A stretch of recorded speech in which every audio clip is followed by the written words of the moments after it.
فرشتے اس لیے بچے ہوئے ہیں کہ ان کے پاس نفس ہے ہی نہیں، اور تم بچ رہے ہو تو کمال کی بات ہے، نفس ہوتے ہوئے بھی گناہ سے بچ گیا تو اس انسان کا مقام فرشتوں سے بھی اعلیٰ ہے۔ لیکن ساتھ ہی امام غزالی یہ بھی فرماتے ہیں عقل ہونے کے باوجود اگر گناہوں سے نہیں بچتا تو پھر وہ جانوروں سے زیادہ ذلیل ہے، کتے اور خنزیر سے بھی گیا گزرا ہے، کیونکہ جانور تو بیچارہ معذور ہے، اسے عقل نہیں ہے، نفس ہے۔ تمہارے پاس عقل ہے اس کے باوجود حرام کاریاں کر رہے ہو تو جانوروں سے زیادہ گر گئے۔ فیصلہ تمہارے ہاتھ میں ہے کہ تم کون سی زندگی گزارنا چاہتے ہو، کون سی، کہ تم نفس کے پجاری بن جاؤ یا عقل کا صحیح استعمال کر کے فرشتوں والی صفات پر عمل کرو۔ عزیزان گرامی وقار، نفس اور عقل یہ جو دو چیزیں ہیں ان کو میں آپ کے سامنے تھوڑا سا کھول کر کے عرض کرتا ہوں۔ عقل جو ہے عزت والی چیز ہے، جسے بھی دی گئی ہے وہ عزت والا ہے۔ کیوں عزت والی ہے یہ عقل؟ پوری دنیا میں عقل کا ہی تو کمال ہے، جس کے پاس عقل ہے وہ بادشاہ ہے، جس کے پاس عقل ہے وہ لوگوں کو ہانکتا ہے، پوری دنیا کو ادھر سے ادھر کر سکتا ہے۔ عقل اور نفس جو ہے، نفس برائیوں کی طرف بلانے والا، عیاشی کی دعوت دینے والا، موج مستی کرانے والا اور اپنے آپ کو تباہ کروانے والا۔ اچھے بھلے نوجوان، 25 سال کی کڑیل جوانی ہے، کون ہے جو انہیں نشے کے اڈے پر لے جاتا ہے؟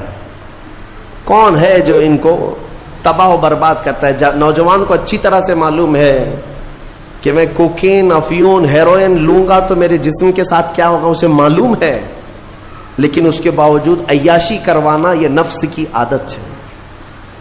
کسی کے اوپر نفس غالب آتا ہے، کسی کے اوپر عقل غالب آتی ہے۔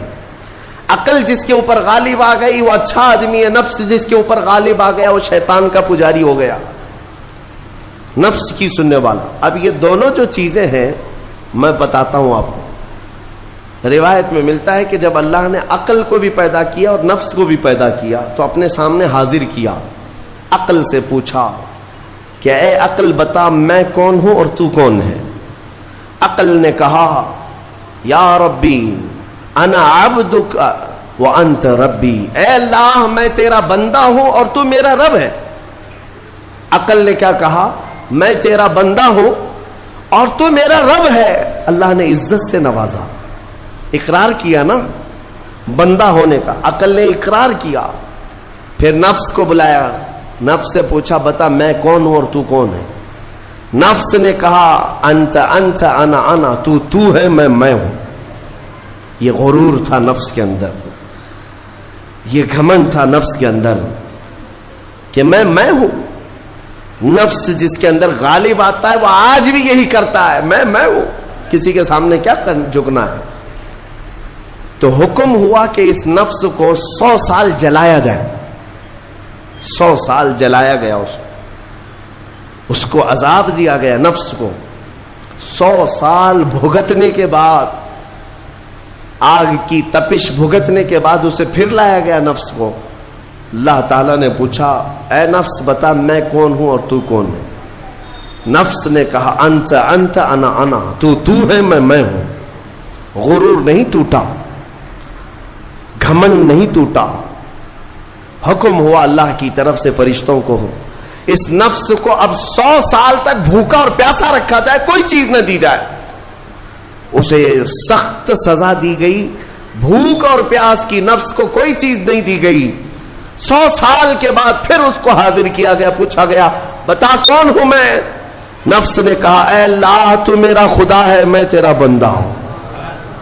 فرمایا بزرگوں نے کہ نفس کو اگر کوئی جھکا سکتا ہے تو وہ بھوک ہے، اسی لیے مولا نے رمضان کے روزے تم پر فرض فرمایا۔ نفس کو جھکا سکتے ہو، نفس کو کنٹرول میں لا سکتے ہو تو بھوک کے ذریعے سے۔ ہاں یہ بھوک اور پیاس یوں ہی نہیں دی گئی ہے۔ دنیا اگر سمجھتی ہو کہ مسلمانوں کو یہ بھوکا اور پیاسا رکھوایا جا رہا ہے تو انہیں کیا خبر ہے کہ روح کسے کہتے ہیں، نفس کسے کہتے ہیں؟ جو آلریڈی غلاظت میں پڑے ہوئے انہیں کیا سمجھ ہے؟ لیکن الحمدللہ ہمارا تصور ہے آخرت کا، ہمارے ہاں تصور ہے جنت کا، ہمارے ہاں تصور ہے جہنم کا۔ اللہ کی بارگاہ میں حساب کا، اس لیے ضروری یہ بن پڑتا ہے کہ ہم اپنی دنیا میں ہی اصلاح کریں۔ میرے عزیزوں، اس نفس کی جو تباہ کاریاں ہیں اس سے بچنا ہر نوجوان کے لیے آج ضروری ہے۔ تم روزوں کو ہلکے میں مت لو۔ اس سے پہلے بھی میں کہا کرتا تھا، آج پھر سے میں ریپیٹ آپ کے سامنے کہتا ہوں، مسلمان کے لیے روزے جو فرض کیے گئے آپشنلی نہیں ہے میرے عزیز، یہ آپشنلی نہیں ہے، اختیاری نہیں ہے، جسے چاہے وہ رکھے جسے چاہے وہ چھوڑے۔ ہاں ہمارے ہاں معاشرہ ایسے ہی ہے نا، ہاں صبح اٹھ کر کے لوگ پوچھتے رہتے ہیں روزہ ہے، روزہ ہے؟ کیوں پوچھ رہے روزہ ہے؟ مسلمان ہے تو روزہ فرض ہے، روزہ فرض ہے۔ اگر میں آپ کو پوچھوں اچھا لگے گا؟ انسان ہو اچھا لگے گا، سامنے دکھ تو رہا ہے انسان ہے، پھر کیا پوچھنا ہے؟ مسلمان کے لیے روزہ ایسا ضروری ہے جیسے اس کے لیے انسان ہونا ضروری ہے۔ وہ روزے چھوڑتا کیوں؟ ہاں چند ہی چیزیں ہیں جہاں تخفیف دی گئی ہے شریعت میں، وہ سفر ہے یا مرض ہے، ایسا مرض کہ جس سے وہ نہیں برداشت کر پاتا، اس میں اللہ تعالیٰ نے اسے چھوٹ دی ہے، رخصت دی ہے، یا حاملہ عورت ہے یا دودھ پلانے والی عورت ہے۔